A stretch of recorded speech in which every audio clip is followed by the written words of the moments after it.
All right, good morning. Thank you very much for being here. I'm Laird Malamed, VP and GM at Oculus, and welcome to the very first Oculus Connect education panel. So super hope that we, exactly, right? We're gonna make this a continuing theme. Maybe next year we'll get two, you know. So thank you very much for joining us. As you heard yesterday, if you were in the keynote, watching the keynote, education came up almost from every person who participated, starting with Mark Zuckerberg.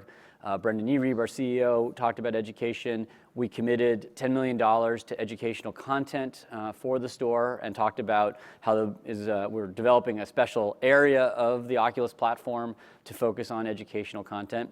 And so what's not a better way to continue that conversation than talk about what's actually happening today, because certainly education in VR didn't start yesterday. It's been going on for some time, as the history of VR, really, VR and education have been linked together. So with our great panelists that we have here, we're going to get a little bit of background on what they're doing and where they see the market going. We'll talk about some questions that I have for them, and hopefully then we'll have time at the end for questions all of you have. So let me tell you a little bit about each of our panelists, and then I'm going to have them do a few minutes about what they're working on, and we'll go from there. So immediately to my left, as my iPad switches orientation, is Jerome Solomon. Jerome is Dean of Cogswell College here in the South Bay. They just launched the very first VR and AR certificate program, probably first in the world, we think, which is pretty exciting in the computer science department. Jerome is also the conference chair for SIGGRAPH for next year, for 2017, and a 17-year veteran of places like ILM and DreamWorks and Electronic Arts. So we're thrilled to have him here. Shauna Heller is the founder of Clay Park, specializing in helping organizations bring technology and ideas to enterprise and customers. She executive directs initiatives focused on 360 video and introducing VR into education applications, the enterprise, as well as consumers. And she was a key leader on our VR for Good program. And if you heard about that in some of the panels and heard us talk about that as well. So thank you, Shauna, for being here. Jay Bernstein is a computer science professor at Stanford, just up the road, so we're keeping it local. But he also leads the EdMod group at Facebook, which is looking at technology innovations around the education space. Not only is education, of course, very important to us at Oculus, but all of Facebook broadly cares deeply about how does technology impact education and how do we learn differently. And we'll talk about the broadness of that. And then finally, David Whelan at the end, CEO and founder of Immersive Vr Education. He directed and produced the multi-award-winning Apollo 11 VR simulation. So you get to go to the moon with the astronauts nearly 50 years ago, but you can live it in VR. It's launched on the Oculus platform earlier this year, successfully kickstarted. And in addition, working on an education platform, which he says if you've read Ready Player One, it's that education platform that they're going to build. And if you know anything about Oculus, we require all of our employees to read Ready Player One. So if you haven't read it, it's actually really good, and I recommend it. So let me give them each of the speakers a little bit more time here, starting with Jerome. And is that working? Right. Okay. And Jerome, why don't I hand it off to you? Sure. So thank you, Laird, and it's a pleasure to be here today. I want to tell all of you a little bit about Cogswell Polytechnical College. So Cogswell is a small private college. We have 670 students, about 100 faculty. We have programs in animation, gaming, computer science, and audio. And so we thought VR was a natural fit for the college. So we launched a virtual reality certificate program, which is really geared towards taking professionals and people that are interested in VR and training them. What we found in industry, by talking with a lot of industry VR people, is that a lot of people are excited about VR, but they don't have any real skills. So our goal was really to try to give people a way to do that. So we launched this program. It's been running for 2 semesters now. One of the interesting challenges, there's been many challenges, but one of the interesting challenges is that people were really excited about it, but we didn't know how to find students. So we struggled for a while to get that going, but we've picked up quite a bit of momentum, and the classes are running well. So our classes are really geared towards the first set, 6 classes. The first set of classes are about presence, cognition, more theoretical classes, so just the first two. The second set of classes are design classes based on user interaction, and the next set of classes are studio classes where the students work on teams. So that's basically the structure of the program. We have industry advisory board with like Jaunt VR and other players on it, so they feed into advising our curriculum and helping us pull together those challenges. So very interested in any questions any of you might have about teaching and bringing these types of programs together and just sharing and learning. Great. I mean, you have a video here, I think, which we'll put up here. Sure. And So this is just one of the projects that our students was working on. It's an interaction project where they're just trying to toy around with different types of interfaces in VR, and just trying to learn and get more involved in VR technology. We have a game program that's a top 20 game program. So we use Unity, Oculus systems. We even have used Ricoh Theta cameras just to get people used to working and doing cinematography, storytelling in VR. So we're basically, trying to give students a very hands-on experience at our college. We run really small classes. We have academic maximums on our class size. So even if we were in a room like this with 400, 500 seats, we would only put 20 students in the class. So we try to make it a really high interaction with the professor and the students. cool. Yep. So, all right, moving on. We got a couple more slides here. Actually, Jay is next up on the slide, so let's hand it over to Jay. He's got a mic. Hang on. Hi, folks. I'm Jay Bernstein. Nice to see you all. As Laird mentioned, I split my time between teaching computer science at Stanford and working on modernizing education at Facebook. I'm super grateful to have both those roles.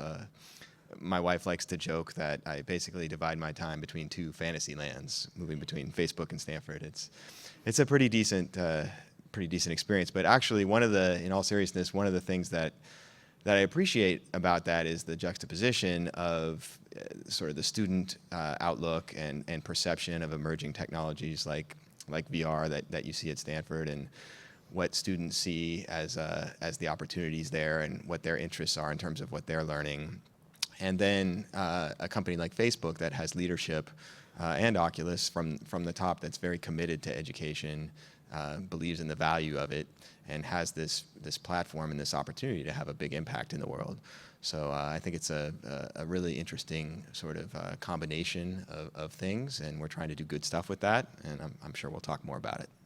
Do you want to touch upon the TechStart initiative that we have a slide for? Sure. Okay, I can get into that now. I could take your whole time talking about that, but I'll so stop you. TechStart is one particular initiative that we're running at Facebook, and the thrust there is to improve the diversity representation in computer science.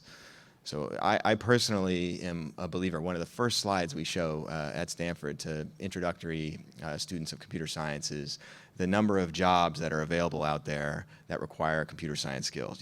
Big bar chart way up here. And then the number of students who are graduating with computer science degrees way down here. So there's this big opportunity that I think can be this engine for middle class growth, because those jobs happen to be very high paying jobs. It's a meritocracy around being able to perform in those jobs. Unfortunately, most of those jobs the rush to fill them is by Caucasian, Asian, and Indian males. And so TechStart is designed to get earlier into the education process at the high school level, at the middle school level, and try to create opportunities, try to build self-confidence, try to educate about what the opportunities are, and trying to excite students in sort of underrepresented communities about computer science and create those opportunities. And virtual reality, as I think we can get into a little bit later, has been a super helpful component of that, and I think it actually can be one of the driving factors in accomplishing our goals there. Great, thank you. And Shauna? Hi. Okay. Yeah, that might be easier. Yep.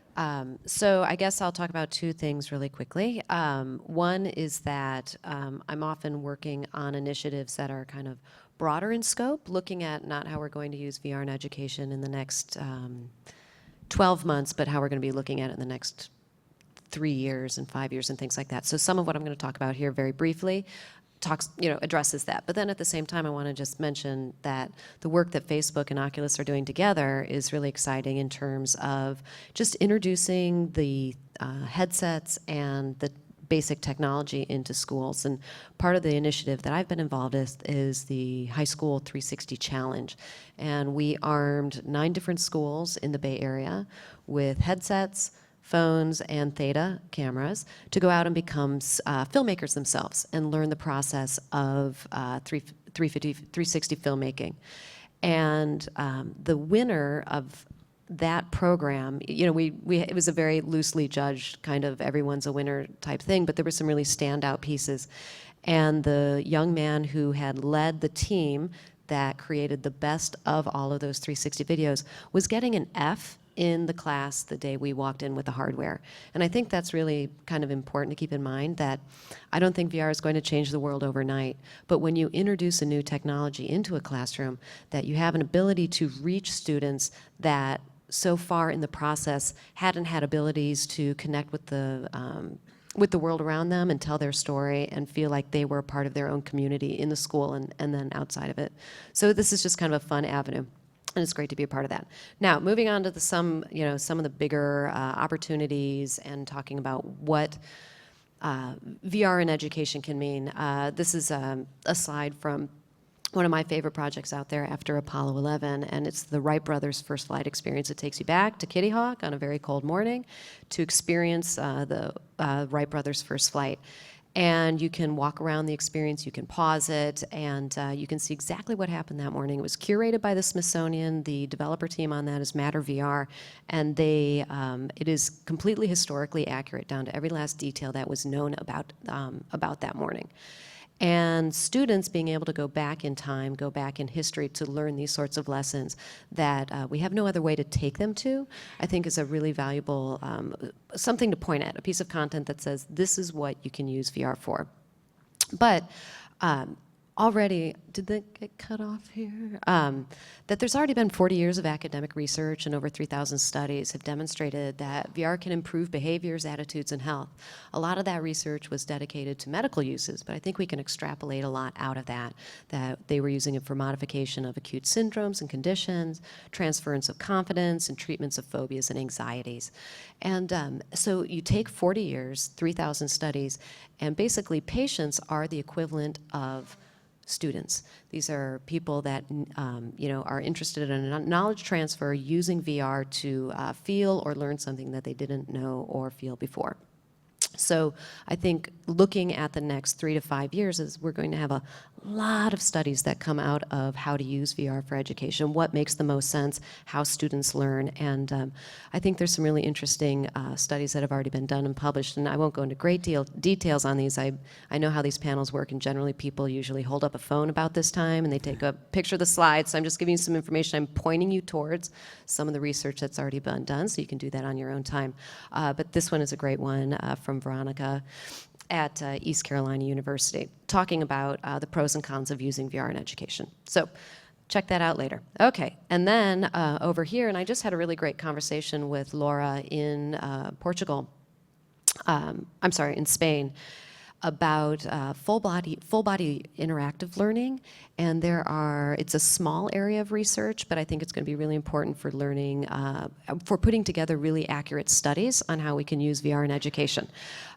Basically talking about how we use our entire body to learn, including our senses, but they haven't really used VR headsets in these studies just yet, so I'm looking to find ways to connect these researchers with some early studies that are coming out of England, and I'll talk about those in a little bit, about taking VR headsets and VR content that is specifically curriculum-driven in there. Okay, so that's another one to take a photo of so that you kind of get a sense of who some of the emerging researchers for VR education are. Then, just why VR and why now? A lot of that has to do with the fact that we can grab data that we couldn't before when we were using digital methods such as iPads or mobile or traditional PCs, that we can capture a lot more data, just like you would for a game. use, someone using VR for gaming, you can use to extrapolate information out about how they would learn. And that includes body tracking, face tracking, and eye tracking. If we know where students are looking when they're within a VR environment, we can tailor the learning to them. If we know how they're feeling when they're learning, we can tailor education to them. Okay, so there's that.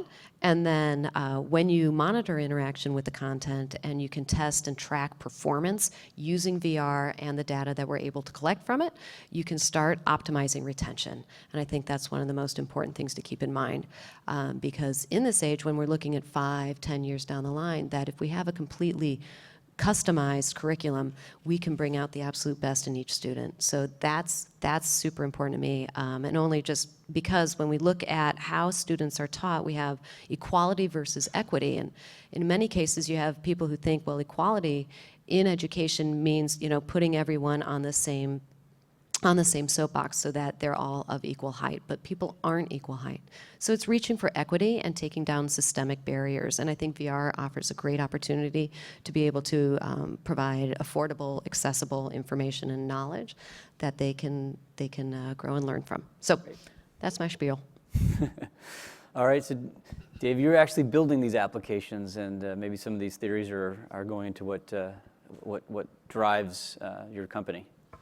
Yeah, so I'm the founder and CEO of Immersive Vr Education, and we're most well known for our Apollo 11 experience, which is available on the Oculus store today, which is an accurate recreation of the moon landing, where you see the events of history through the eyes of Neil Armstrong.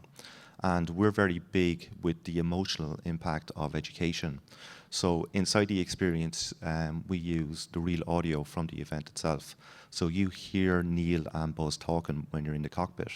And we heighten the emotional impact with music, because music has been used for centuries and it's the easiest way to get an emotional impact from somebody. So if you have an emotional resonance with an experience, that will stick with you a lot longer, and hopefully it will inspire the kids to learn more about the space program. But this is a showcase experience that we've built and we've put out, and it's been very, very successful. What the core of our business is, we're creating a education platform, and it's a virtual reality university system where any educator can teach any subject to any other person in the world inside a virtual reality classroom. And what we're trying to achieve is, why even teach class in a classroom? So if you're teaching marine biology, why not teach that on the seabed and have a whale swim through the center of the class? So this platform is completely free to use, and the real core reason why we're building this platform is, in education, especially in developing countries like China and India, there's very, very limited access to great education. So there's thousands, millions of kids, in fact, hugely qualified to go to universities and colleges every year. But for whatever reason, they can't afford it. In developing countries, they don't have enough educators there to teach all the kids. They don't have enough universities. So what's happening is they're exporting their best and brightest to countries like America, which is causing huge strains and demands on the education system here, which in turn is causing prices to absolutely spiral out of control. We have a couple of guys from LA who work with us in Ireland, and they have like huge debts because of the education that they've got. So we feel that this cannot be sustained. So we feel that virtual reality is a real true alternative. So an educator typically can only teach maybe 300 or 400 students in a year, because that's physically all they can meet. But in virtual reality, in our Engage platform, we call it projected presence, where that same educator can record their lessons with the avatar tracking system that we have, and that can be replayed indefinitely. So instead of teaching maybe 300 or 400 students, they can teach 300,000 or 400,000 students. So it really opens up education, and we feel virtual reality is the perfect platform to provide this education. And what we are also working on is another showcase experience based on Titanic, where you get to dive on the shipwreck of the Titanic, a very accurate recreation of the shipwreck. So you're in an ROV and you control the ROV, and then you can explore inside. And what we are going to do as well is we're going to recreate the sinking of Titanic, and you can witness that from the point of view of a survivor. And the real reason we're building these showcase experiences, we know that if we say to students, hey, do you want to try our university platform? They'll probably fall asleep and they're not really inspired. Whereas if you say to a student, hey, do you want to be Neil Armstrong for an hour? They go, hell yeah, I want to be Neil Armstrong for an hour. And then they look at it and they say, actually, that educational piece was pretty cool. And at the end of the experience, there's a call to action. Click here if you want to learn more. And that will redirect them into the university platform where there's lots of space-related content. We don't want students to feel like education is a chore. We want them to really engage with their education and be emotionally involved. And hopefully that they will see the benefits that we see this technology has in the future. So, yep, thanks very much. Great, thank you all for those introductions. And go ahead, you can advance one slide there, and then I'll put our names back up as we move on to the question section. So just to get a sense of who all of you are, how many people work at a developer or in developing VR applications? Kind of a mix here, sort of trending towards half. How many people are educators? And obviously it doesn't have to be a unique set. Cool. How many people are maybe from the funding side interested in investing in education? Couple people, yeah, that's one of the challenges. We'll talk about that in a moment. And so it kind of covers almost everybody in the room. So just to give a sense. So starting from there then, since we do have a lot of developers in the room, as I sort of anticipated, we'll go back to you, Dave. You know, like what qualifies your group of people to work on educational projects? So if I'm a developer out here and I want to do an education project, or I'm doing one, like what are some of the things you look at in the team that you've hired to build these applications? Okay, so the team that we've hired, like we're building a tool set for educators, so we're not creating the content ourselves. So the Engage platform that we're building, we're trying to make it very, very intuitive for educators themselves to create their own content, so they don't need to contact us directly, because ourselves, we're not educators, we're real tech-minded people. So we're trying to make it that if you can make a PowerPoint presentation, you can make an immersive lesson inside the Engage platform. So what we do is, if you're a competent presenter as an educator, you can log into the system, you can wear an Oculus Rift, and you can have touch controllers, and you can present the way you would present in real life situation. You don't have to learn any menu items, you just go in, you talk naturally, you can do your PowerPoint if you want, but you can also bring in special effects with these assets that we've already built. So we're not actually creating the educational content, we're creating the tools for educators to create the content. Yeah, go ahead. Just to follow in on that, that when it comes to those who are qualified to make the content, I think that's kind of a broad spectrum, but in these early days, I think it's really important to partner with subject matter experts and educators. Like that, no one sees a future for VR in education where there isn't a teacher. Teachers become guides in these cases, and we still need their subject matter expertise to create these curriculum that will one day be part of the education system. So there are companies out there looking to partner with educators and subject matter experts to create curriculum that mirror somewhat what is in a textbook, but presented in just a completely different way. Like a textbook, you're going to learn about, physics in one way, but really that's on the page. And with the ability of VR to create, an entirely immersive environment, you want to work with that same physics professor or publisher from the textbook, like that subject matter expert, to create an entirely immersive experience. And that if the same outcome is this student now knows the principles of physics, isn't that the most important thing? But in these early days, it is really important to partner with educators. Now, we have in the past worked with the Royal College of Surgeons in Ireland, and we created an application on the Gear VR called ERVR, which is a road traffic accident, and then you have to save the patient's life by performing a chest drain insertion. And currently they're teaching half the students with the application and half without. So they're going to get the key metrics to see what is the key benefit for virtual reality. But the signs are pretty good because previously the way they would have been taught the procedure for this they would have had a text document with multiple choice questions, and the student would sit down and they'd go A, B, C, and then they'd send it to the educator to mark, and they wouldn't get feedback maybe for a couple of days.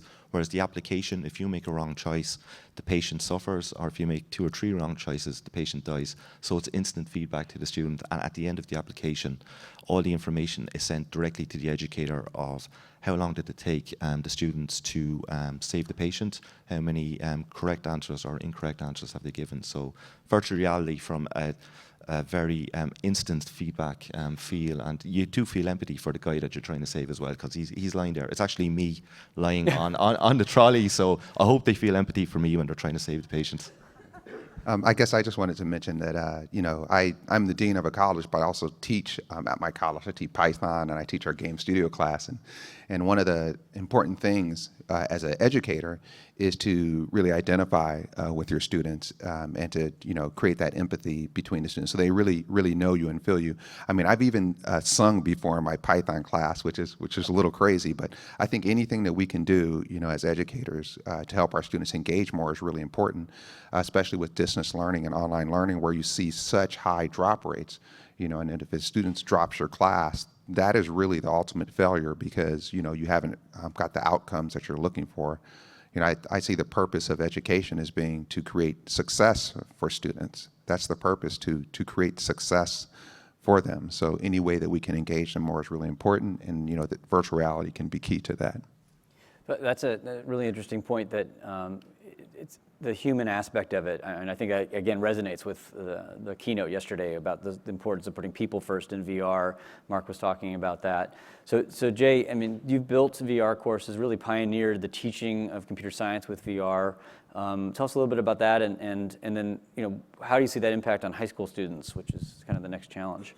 Well, yeah, a few thoughts here. So I would say that one of the really exciting things in education that has started just since in the last 15 years or so, as people have gotten comfortable with just being connected in a connected world, is the notion of taking best of breed content and making it available to anyone. So I think that's an amazing trend.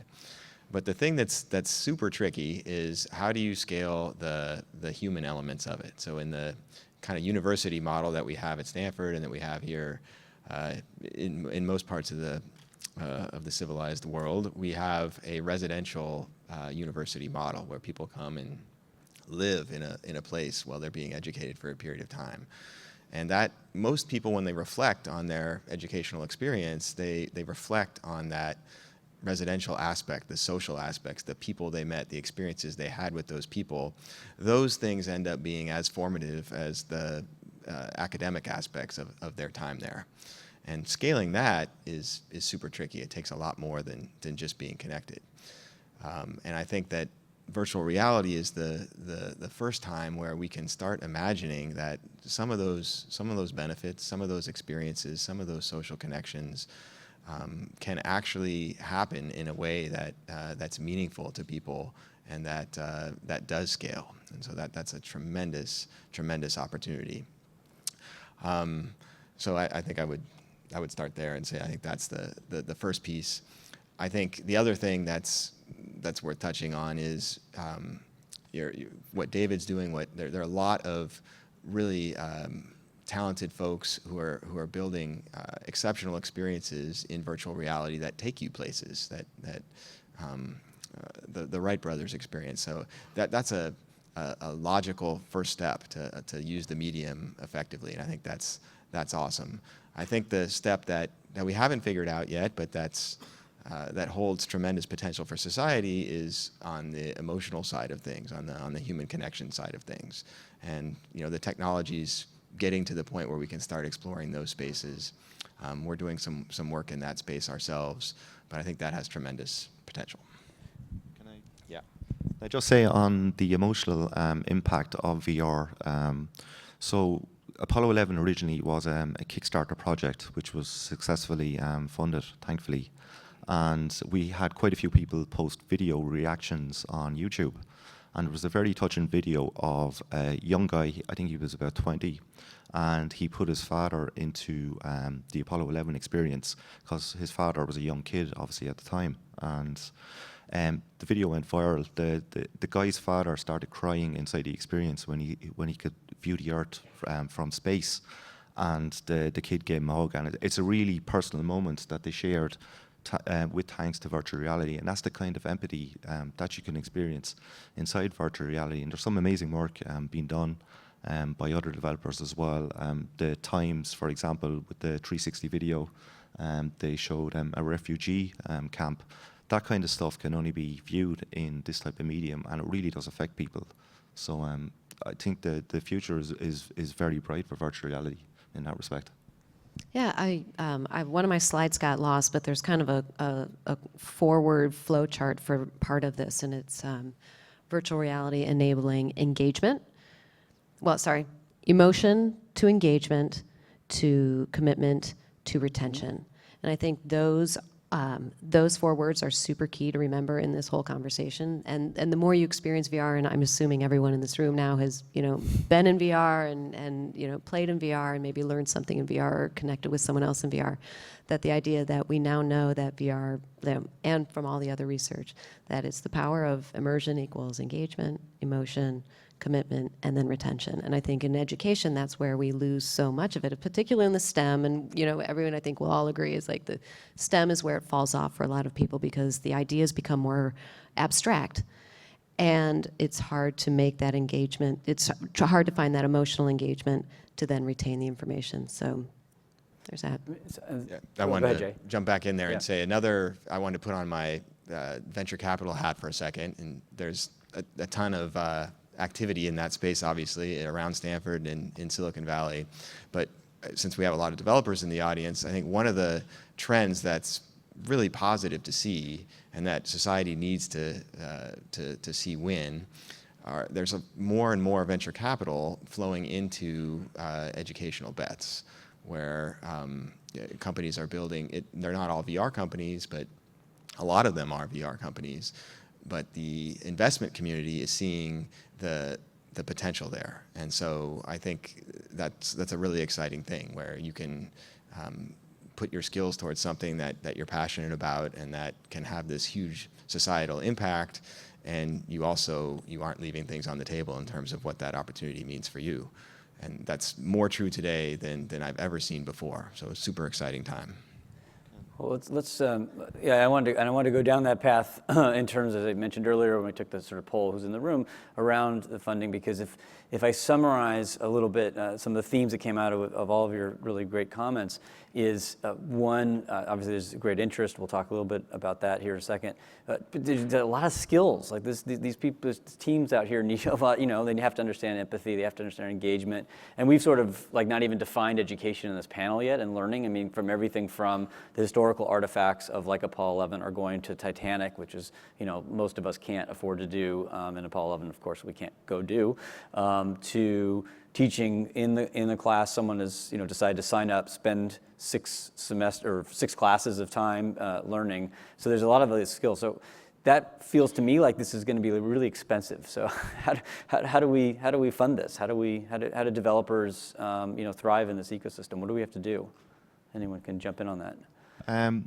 I think for developers, if you want to get into education and use virtual reality, definitely look at the medical training market. So we get quite an amount of contacts in for medical training institutes wanting to create their own experiences. So if you want to be a profitable company straight out of the gate, definitely look at the medical training institutes because they spend huge amounts of money on these machines to train students, whereas in virtual reality, you can create virtual analogs of all these machines. So definitely, if you are a startup and you want to be profitable almost immediately, definitely look at the medical space for training. And to follow on to that, I think if you take one step back, that it's actually training and simulation. That is a really, really big area for VR.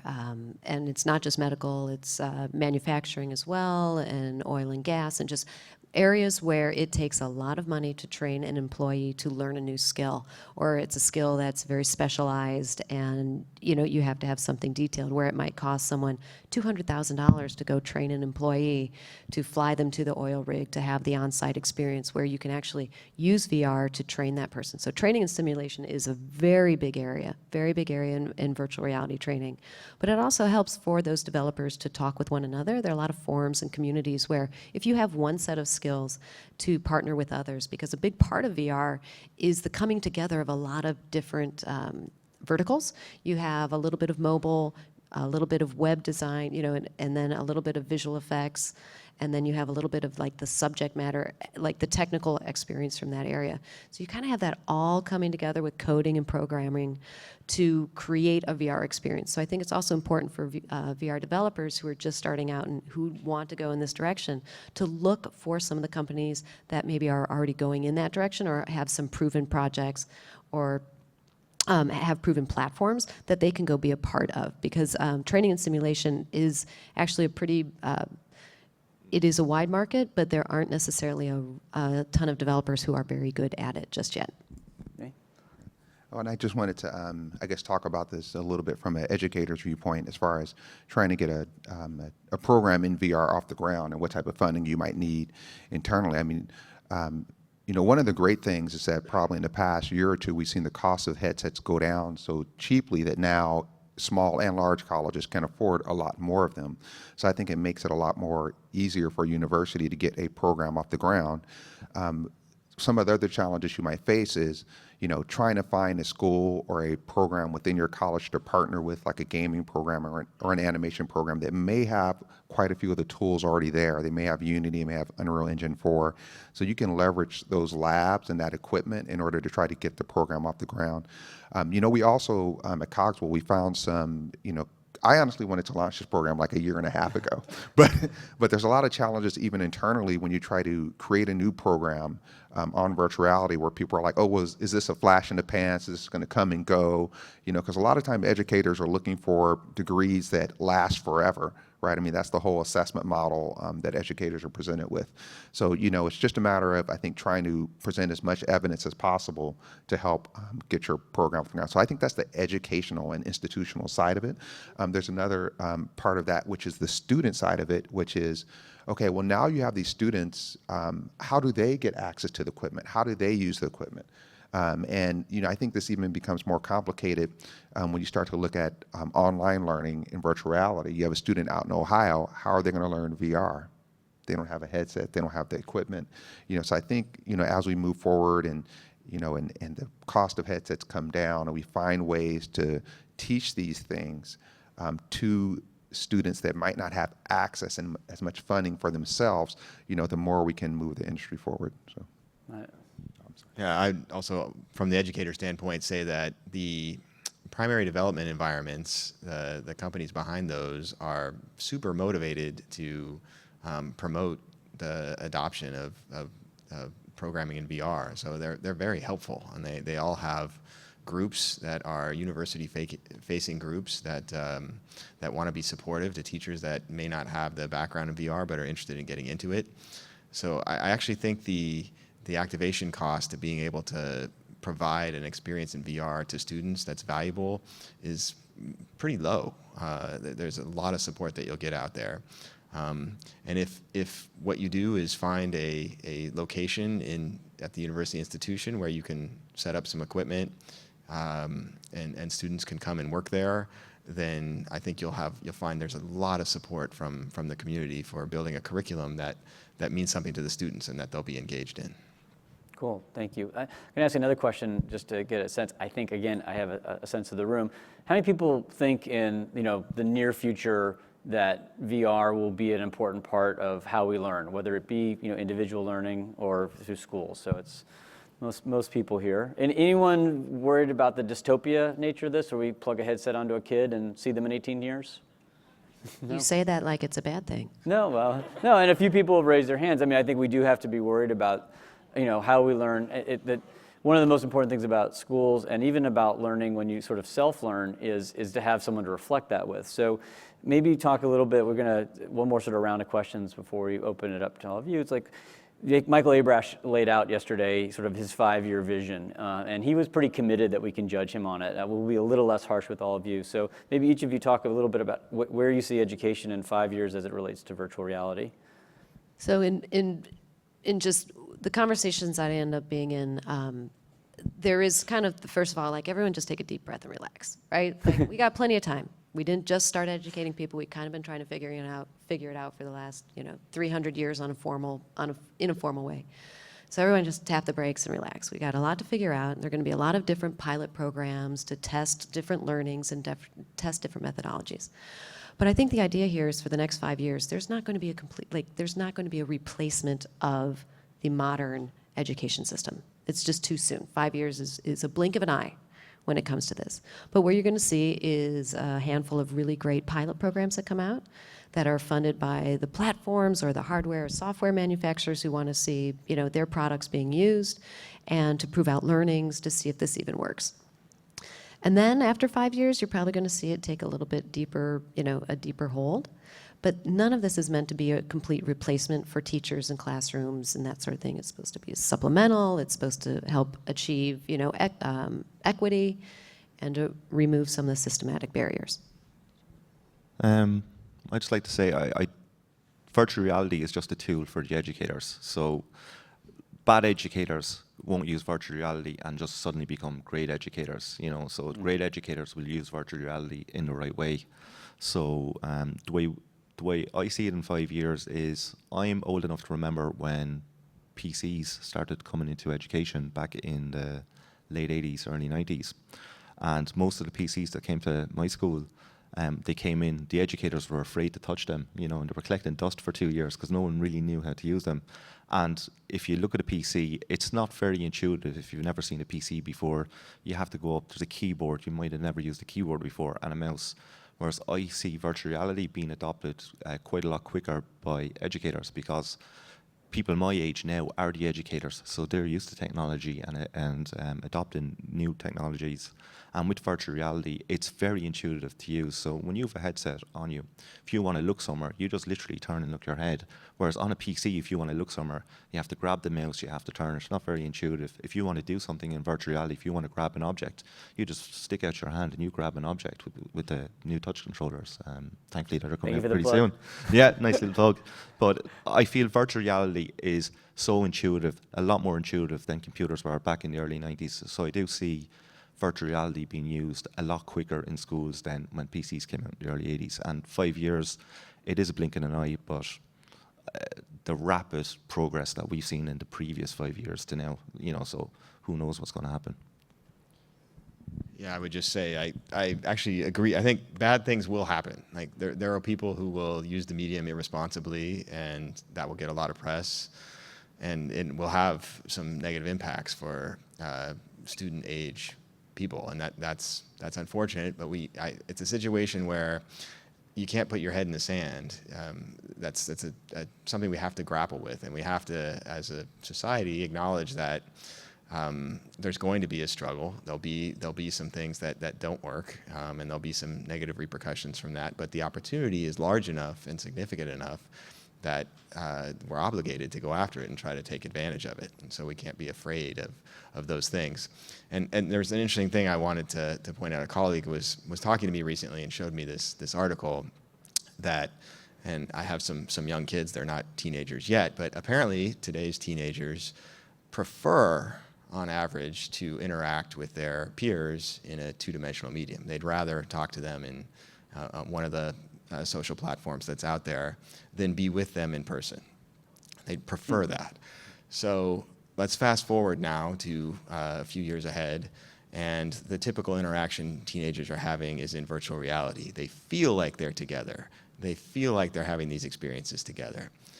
Is that a progression from where we are now in this two-dimensional environment, or is that a regression? I feel that way about my boss, but I don't know if that applies. Yeah. Well, he's going to see this, so I don't know why. I mean, he might be my ex-boss. Yeah. Because I might not work there anymore. So, yeah. Thank you. Where I see virtual reality helping out educators is, you know, I mean, now as educators, we use the classroom. We also use these learning management systems, right, which are basically like big fancy websites. And you know, if we can break that down and really have a more fluid interaction with students about homework assignments, because I mean, education has really changed. It's no longer, you know, you give a lecture and then you go home and it's over and you're done, right? I mean, we're interacting with our students 24 hours a day, really. I mean, they're messaging us, they're communicating with us.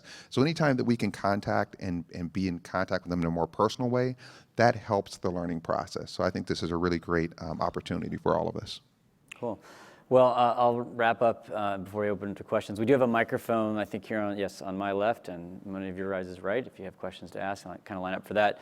For me, I think that I certainly see a benefit of VR and learning, even from the basic stuff like, hey, I'm going to France, and it would be great to drop into a VR application and quickly be immersed in enough French to get myself through the airport and the hotel check-in, to great, amazing professors that no longer teach because they're not with us anymore. They retired, and maybe, this AI revolution that's going on as well at the same time, maybe that can bring those teachers, and either from famous institutions down to I think of my 8th grade English teacher who basically called my parents and said he doesn't know how to write. He needs a tutor. So I'm very grateful for that. Anyway, so for the panel, thank you very much for being here. We're going to answer questions now, and probably as you hear, I think the other theme I've learned today is it's a huge market area, right? There's so many different aspects, from teaching VR to building applications for medical training, which was one of the examples that was given, to any number of pieces. So I think we're really at the day zero, as we like to say, and barely past the initiation point.